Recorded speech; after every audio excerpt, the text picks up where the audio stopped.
part 2 of Under the Surface Health Side Effects. Today we're going to get into the big one, stress. Is it good? Is it bad?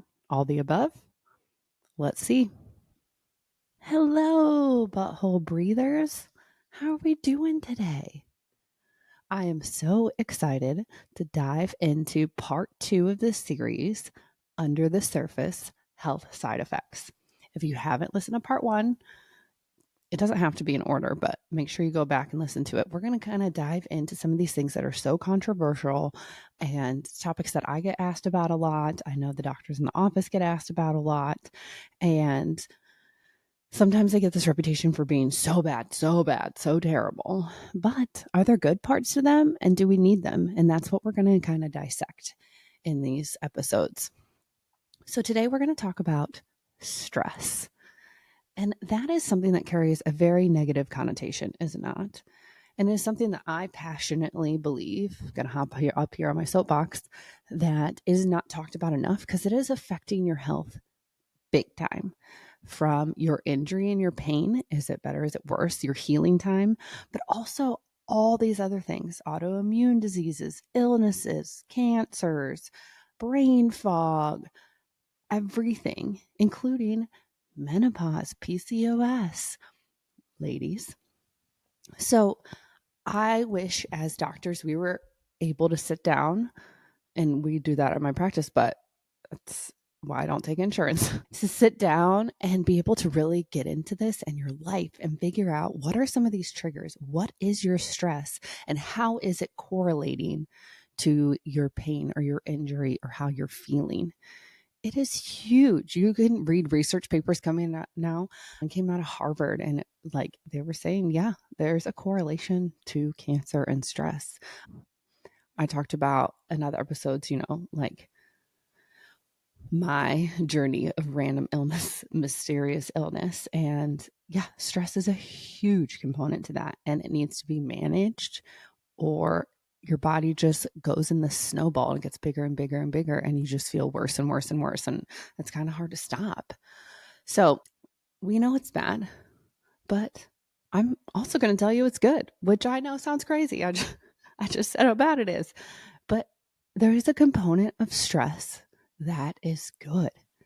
Let me give you a couple examples. 2 that I'm thinking of is like loading your tissues and your joints. We need to be adding that stress to our tissues and our joints in a good way. If they're not stressed, they're not working, they're not growing. You have to essentially, in so many words, break up the muscle tissue to build more, to make it stronger, to make it faster. So, I mean, with everyone, but let's think of a professional athlete. We are loading their tissues and yes, putting a little bit more stress on them, but that's how we bridge the gap between, like functional and optimal. And we want to keep pushing that barrier for them to perform better. And this is in everyday life too. If you're not loading your joints, you're more prone to arthritis, joint replacements, and the list goes down. I mean, it can go into every other metabolic disease. If you have diabetes, if you have autoimmune disease, if you are in menopause, if you're trying to get pregnant, like anything applies. If you are not strength training and loading your tissues, stressing them out in a good way, you're more prone to be sick, you're more prone to pain, and you're more prone to not feel good. You kind of need to think of yourself, you don't want to be the tin man, right? And not the heart part. We all want to have hearts. But like the part where he needs to oil his joints to even move, that stiffness, that heaviness. People complain, like I feel 80 when I get out of bed. One of my first questions is, are you strength training? Even body weight, like just start somewhere. You don't have to be throwing bars over your head every day. I'm saying 2 to 3 times a week, 15 to 20 minutes. Just move and load those tissues.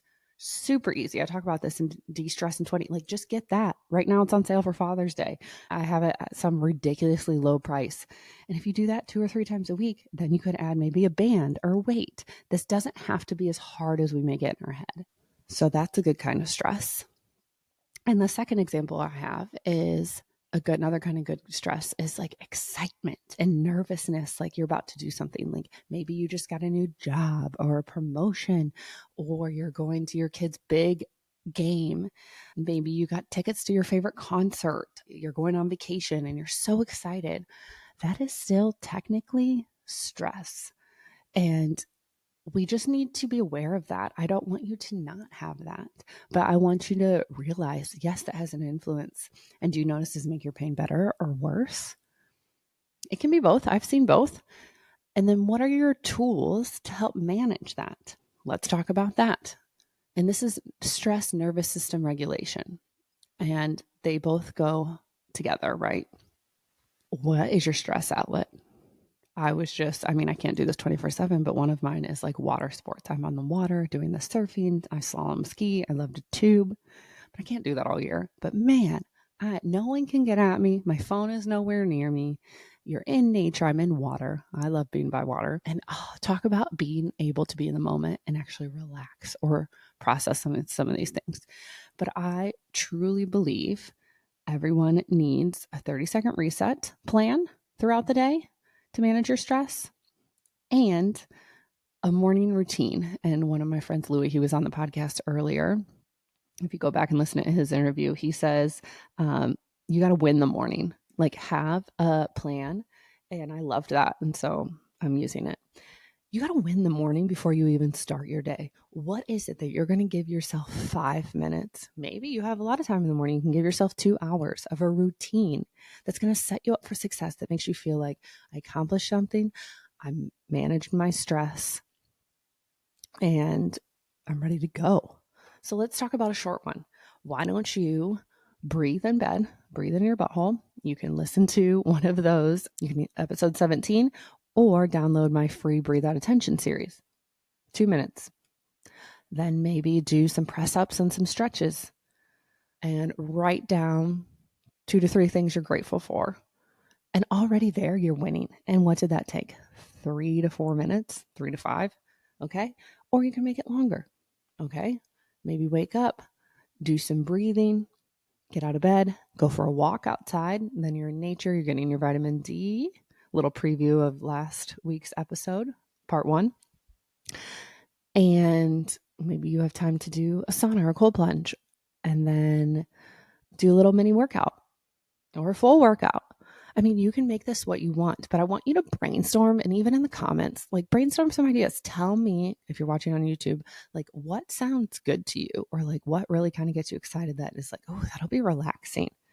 I have one client, professional athlete actually, and they wake up every morning. They do the breathing. We have a breathing routine that we did specifically to them and their position on the team. And they do, one of the exercises is in de-stress in 20 actually. And they do have 2 of those. And they like read like a I don't want to call it like empowering book, like something that's going to help motivate, like a motivational thing, whether it's a quote every morning or sometimes they'll read a chapter of a book, just depends what they're reading. And then they go out and walk. And this is all before their kids get up so they can spend time with their kids. And it's just like recentering for them. So you may have heard in other episodes a bedtime routine. Yes, all of that. And it doesn't have to be this overwhelming thing, but to manage the good and the bad stress and like bring your nervous system down, bring your stress down so that you can feel what is going on in your body. And as a doctor, I want you to have the good stress. There's too many. We're overloaded with the bad stress, right? In life, and it's always, said this the other day and I was like, oh, that sounds negative. It's always something. Well, yeah, if you look at it like that, it is. How about look at how these amazing, or this happened today. Like even today I pulled out my card. I was like, oh my gosh, look at that beautiful flower blooming. Like find the little things in your day to be grateful for, because that's also going to help mitigate and manage and lower your stress. But yeah, I want you getting some good stress. So share this with your family and friends and someone you know that's super stressed out or didn't even really know stress, and watch some of these things in your life: pain, sickness, disease, headaches, brain fog. Like it's all connected. If you learned one thing, stress and pain is connected. Okay. hop on. We're going to drop the link in my newsletter because I'm going to go a little bit more into detail with some stories for the pep talk. We got to give you a weekly pep talk. It's free. It's just me, celebrity level health secrets, client stories, and little other health tips and tidbits that you might not hear on the podcast. But I just want to thank you again for listening and stay tuned for part 3.